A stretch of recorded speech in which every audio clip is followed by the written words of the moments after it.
আসসালামু আলাইকুম। আজকে হচ্ছে আমাদের রসায়ন তৃতীয় অধ্যায়ের যে প্রশ্নগুলো আমাদের বোর্ডে বারবার আসে সেই প্রশ্নগুলোর উপরে ক্লাস। তাহলে চলো কথা না বলে হচ্ছে আমরা আজকে সেই প্রশ্নগুলো শিখে ফেলি। তাহলে আমাদের দেখো প্রথম প্রশ্নটা, আমাদের 1 নাম্বার যে প্রশ্ন, এই প্রশ্নটা হচ্ছে 2p অরবিটাল সম্ভব হলেও 2d অরবিটাল সম্ভব নয় কেন? 2d অরবিটাল সম্ভব নয় কেন? তারপর হচ্ছে আমাদের 3d অরবিটাল সম্ভব হলেও 3f অরবিটাল সম্ভব নয় কেন? তাহলে চলো প্রথম হচ্ছে আমরা 1 নম্বর উত্তরটা দেই। প্রথম যে উত্তরটা হচ্ছে 2p অরবিটালের ক্ষেত্রে, 2p অরবিটালের ক্ষেত্রে এখানে n সমান 2, অর্থাৎ n সমান 2 হলে l সমান হচ্ছে 0 থেকে n - 1, অর্থাৎ 0। n এর মান যদি আমরা 2 বসাই, 2 - 1 সমান সমান হচ্ছে কি 0 1। তাহলে দেখো n সমান 2 হলে l এর মান হচ্ছে হবে 0 1, অর্থাৎ l এর মান 0 এবং 1 এর জন্য, দেখো 0 এর জন্য হচ্ছে s, আর যে প্রধান শক্তি স্তর হচ্ছে 2s, এবং কি বলছে 1 এর জন্য হচ্ছে আমাদের p, এবং প্রধান শক্তি স্তর হচ্ছে কি 2, অর্থাৎ l এর মান 0 এবং 1 এর জন্য 2s এবং 2 অরবিটাল সম্ভব। এখন 2d অরবিটালের জন্য l এর মান 2 হতে হবে, যা শক্তি স্তর 2 এর ক্ষেত্রে সম্ভব না। 2 এর ক্ষেত্রে সম্ভব না। তাহলে দেখো এখন আমাদের প্রধান অর্থাৎ দ্বিতীয় যে শক্তি স্তর, এই দ্বিতীয় শক্তি স্তর থেকে l এর মান দুইটা আসে, একটা হচ্ছে 0 আর একটা হচ্ছে কি 1।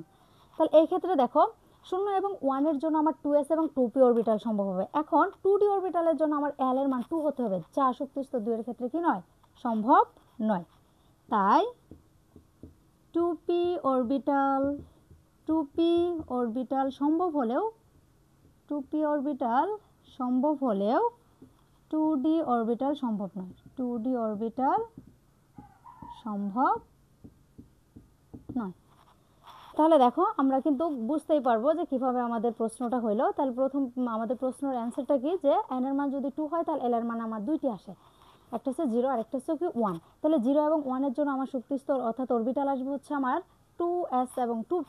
এখন যদি আমার 2d অরবিটাল করতে হয় তাহলে আমার l এর মান 2 হতে হবে, যা শক্তি স্তর 2 এর ক্ষেত্রে কি নয়, সম্ভব নয়। তাই 2p অরবিটাল সম্ভব হলেও 2d অরবিটাল সম্ভব নয়। তাহলে চলো আমরা পরের প্রশ্নটারও এভাবে অ্যান্সার করে ফেলি। তাহলে দেখো দ্বিতীয় প্রশ্নটা আমার হচ্ছে যে 3d অরবিটাল সম্ভব হলেও 3f অরবিটাল সম্ভব নয় কেন? তাহলে দেখো আমাদের তারপরের উত্তরটা আমাদের কি হবে, 3d অরবিটালের ক্ষেত্রে, অর্থাৎ 3d অরবিটালের ক্ষেত্রে, তাহলে 3d অরবিটালের ক্ষেত্রে n সমান 3, তাহলে l সমান কত হবে 0। এই যে দেখো এই যে n - 1, এর আগে একটা সংখ্যা আসবে 0, তাহলে n এর মান হচ্ছে কি 3, তাহলে কত আসে 0 2, কিন্তু এর আগে আমাদের সংখ্যাটা নিতে হবে, 2 এর আগে কত আছে 1, অর্থাৎ তাহলে দেখো n সমান 3 হলে আমার l এর মান আসবে 3, ঠিক আছে। অর্থাৎ l এর মান 0 1 2 এর জন্য, তাহলে দেখো 0 এর জন্য হচ্ছে আমাদের s আর প্রধান শক্তি স্তর হচ্ছে 3s, 1 এর জন্য হচ্ছে আমাদের p, প্রধান শক্তি স্তর হচ্ছে কি 3, এবং 2 এর জন্য হচ্ছে আমাদের d এবং প্রধান শক্তি স্তর হচ্ছে কি 3। অর্থাৎ l এর মান 0 1 2 এর জন্য 3s 3p 3d অরবিটাল সম্ভব। এখন 3f অরবিটালের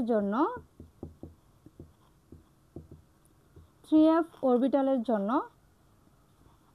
L এর মান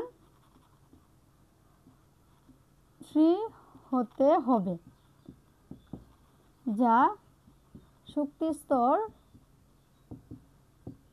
3 এর ক্ষেত্রে সম্ভব না। তাহলে দেখো আমরা তো জানি যে L এর মান যদি 0 হয় তাহলে আমার S অরবিটাল, L এর মান হচ্ছে 1 হলে আমার P অরবিটাল, এখন L এর মান হচ্ছে 2 হলে আমরা জানি D অরবিটাল, এবং L এর মান হচ্ছে 3 হলে F অরবিটাল। এখন দেখো আমাদের যদি প্রধান শক্তি স্তর 3 হয় তাহলে এখানে আমাদের অরবিটাল এর অর্থাৎ L এর মান আসবে 3টি, তাহলে 3টির জন্য হচ্ছে আমাদের অরবিটাল সংখ্যা হবে 3। তার মানে দেখো তো এখন যদি আমার 3f অরবিটাল করতে হয় তাহলে 3f অরবিটালের জন্য আমার L এর মান 3 দরকার, যা শক্তি স্তর 3 এর ক্ষেত্রে কখনোই কি নয়, সম্ভব নয়। তাই 3d অরবিটাল সম্ভব হলেও 3f অরবিটাল সম্ভব না। 3d অরবিটাল সম্ভব হলেও 3f অরবিটাল সম্ভব না। 3f অরবিটাল সম্ভব না। ঠিক আছে, তাহলে দেখো তোমাদের কাছে ক্লাসটা কেমন লাগলো অবশ্যই জানাতে ভুলবে না। তাহলে দেখো আজকের ক্লাসটা হচ্ছে আমাদের এখানেই শেষ। আল্লাহ হাফেজ।